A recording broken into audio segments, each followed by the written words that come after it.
नमस्ते बच्चों, एक बार फिर आपका स्वागत है आज के इस क्लास में। आज हम लेके आए हैं आपके लिए कक्षा 9 के अध्याय 1 का प्रश्नावली 1.a का प्रश्न संख्या 1 है। आइए देखते हैं, ये 9 क्लास का हमारा पहला क्लास है। आज हम इसका पहला अध्याय को करेंगे। तो आइए देखते हैं पहले सवाल को। इसमें सत्य और असत्य को बताने के लिए कहा जा रहा है। दिया है कि नीचे दिए गए कथनों में सत्य और असत्य की पहचान कीजिए। ये जो कथन लिखा गया है इसमें कौन सा कथन सही है और कौन सा कथन गलत है, यही बताना है। तो आइए देखते हैं। दिया है कि प्रत्येक पूर्णांक एक परिमेय संख्या भी है। कह रहा है कि प्रत्येक पूर्णांक एक परिमेय संख्या है। और हम लोग परिमेय संख्या के बारे में क्या जानते हैं कि एक पूर्णांक में जब दूसरे पूर्णांक से भाग दिया जाता है तो जो संख्या हमें प्राप्त होती है वही क्या कहलाती है, परिमेय संख्या कहलाती है। और इस क्वेश्चन में है कि प्रत्येक पूर्णांक एक परिमेय संख्या है, तो प्रत्येक पूर्णांक एक परिमेय संख्या है। यहाँ क्या लिख देंगे इसके पास में, यहाँ लिख देंगे ये सत्य है, तो यहाँ लिख दिए सत्य। ये प्रश्न सत्य है। हम मान लेते हैं दो पूर्णांक है हमारे पास, तो दो पूर्णांक हम लोग क्या लेते हैं, दो पूर्णांक हमारे पास है, एक a और दूसरा b। लेकिन परिमेय संख्या जब हमको निकालने कहा जाता है तो उसमें क्या कहा जाता है कि जब एक पूर्णांक में दूसरे पूर्णांक से भाग दिया जाता है, परिमेय संख्या हमेशा हमें किस हालत में मिलती है, परिमेय संख्या हमें हमेशा मिलती है a/b की हालत में। यही रहता है परिमेय संख्या। जब a में b से भाग दे दिया जाता है तो ये कंडीशन क्या कहलाता है, परिमेय संख्या कहलाता है, जिसमें b = नॉट 0 होना चाहिए। b बराबर क्या होना चाहिए, 0 नहीं होना चाहिए, b का मान 0 नहीं होना चाहिए। बाकी दो पूर्णांक एक पूर्णांक में जब दूसरे पूर्णांक से भाग देते हैं तो वो जो रूप हमको मिलता है, जो हमारे पास एक ढांचा बनता है, वो क्या होता है, परिमेय संख्या का ही ढांचा बनता है। परिमेय संख्या क्या होता है, जब किसी भी संख्या को हम लोग p/q के रूप में लिख सकते हैं, a/b के रूप में लिख सकते हैं, b/c के रूप में लिख सकते हैं, तो वह संख्या परिमेय संख्या होता है। और a और b हमारा क्या है, दो पूर्णांक है। और a और b का जब हम लिख सकते हैं, a और b हमारा क्या है, दो पूर्णांक है। और a और b को हम लोग किस में लिख सकते हैं, a/b के रूप में लिख सकते हैं। इसलिए ये सत्य है। ये पहला जो स्टेटमेंट है ये हमारा क्या है, सत्य है, इसलिए हमने इसको यहाँ सत्य लिखा है। अब आइए देखते हैं नंबर 2 को। अब नंबर 2 है, नंबर 2 में है कि प्रत्येक भिन्न एक परिमेय संख्या है। यहाँ पूछ रहा है कि क्या प्रत्येक भिन्न एक परिमेय संख्या है। भिन्न पहले किसको कहते हैं, हम लोग जानते हैं कि भिन्न क्या है, फिर भी थोड़ा सा हम इसको करके देखते हैं कि भिन्न क्या है। किसी पूर्णांक, दो पूर्णांक लेते हैं, मान लीजिए एक पूर्णांक हम लोग क्या ले लेते हैं, a ले लेते हैं, और दूसरा पूर्णांक क्या ले लेते हैं, b ले लेते हैं। a और b दो पूर्णांक है हमारे पास। अब देखिए a में अगर हम लोग b से भाग दे देते हैं तो क्या प्राप्त होता है, हम लोग को a/b हो जाता है। तो a/b जो है यह क्या है, एक भिन्न है। a/b एक भिन्न है।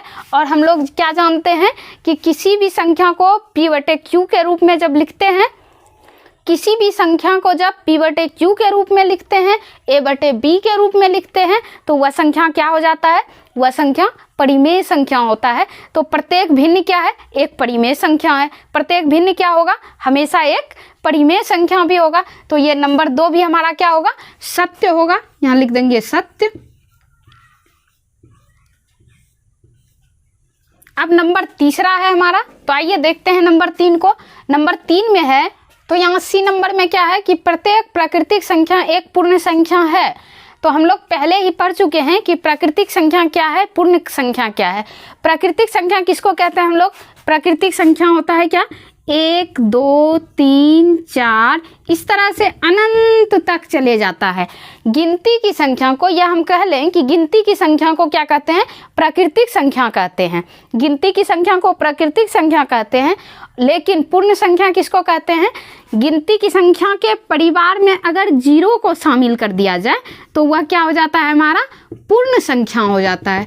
अगर प्राकृतिक संख्या के फैमिली में 0 को ऐड करते हैं तो वो क्या बनता है, हमारा पूर्ण संख्या बनता है। लेकिन यहाँ पूछ क्या रहा है कि प्रत्येक प्राकृतिक संख्या, प्राकृतिक संख्या क्या है, 1 है, 2 है, 3 है, 4 है, 5 है, अनंत तक चला जाता है।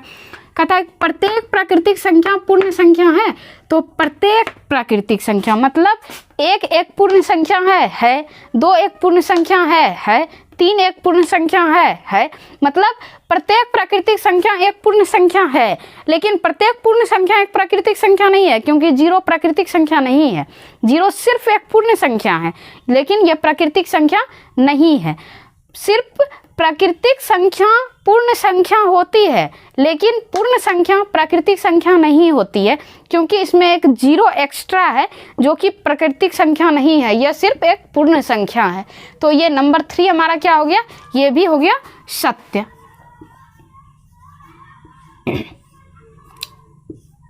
अब देखेंगे नंबर 4 को। नंबर 4 में है कि प्रत्येक पूर्णांक एक पूर्ण संख्या है। इसमें पूछ रहा है कि क्या प्रत्येक पूर्णांक एक पूर्ण संख्या है। नहीं, प्रत्येक पूर्णांक एक पूर्ण संख्या नहीं होता है। जैसे कि 3 एक पूर्णांक है लेकिन एक पूर्ण संख्या नहीं है। 3 एक पूर्णांक है लेकिन वह एक पूर्ण संख्या नहीं है। तो ये नंबर डी हमारा क्या हो जाएगा, असत्य हो जाएगा। नंबर डी में क्या लिखेंगे, असत्य।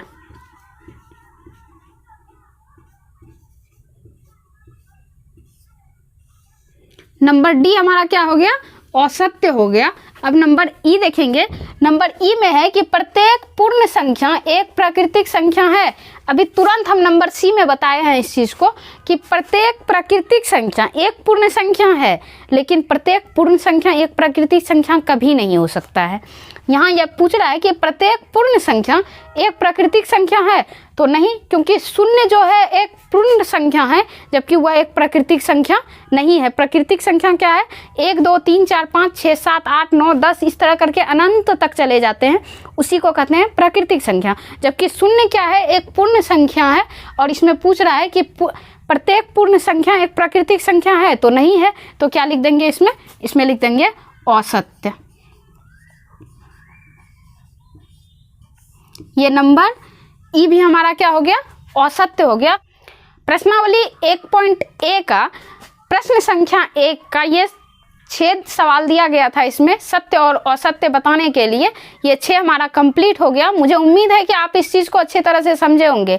इस तरह के और भी क्लास को देखने के लिए आप हमारे साथ जुड़े रहिए। मिलते हैं अगले क्लास में, तब तक के लिए गुड बाय।